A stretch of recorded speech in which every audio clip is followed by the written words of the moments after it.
אמא? חתמת על האישור של הטיול השנתי ביום שני? זה דחוף!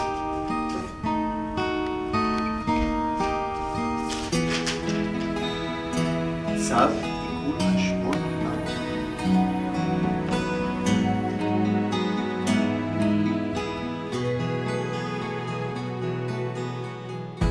אם הייתי יכולה לשכפל את אודי, הייתי עושה לי 36 כאלה כבר מחר בבוקר. תגיד לי אודי, אתה סיפרת לאמא כמה קיבלת במגן בספרות אצל גספי? 100 עגול, היחיד בכל השכבה. כל היום הוא מתאמן על התופים, גם כשאני יוצאת בערב אחרי ישיבת צוות, אני רואה אותו במקלט ותופף. מה קורה אודי? אתה לא רוצה לחזור הביתה?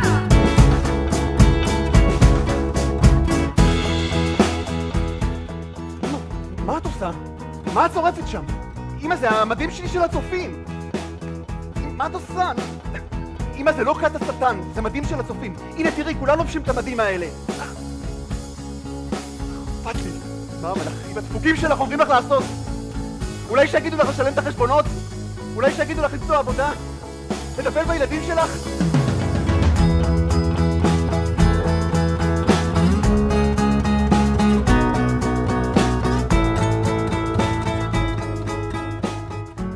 יש כאן חוקיות שאני גיליתי.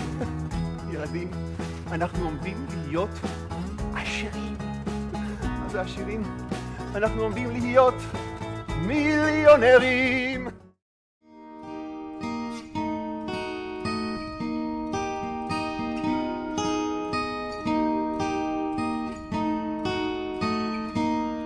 אני בטוח שתצליחי, אמא.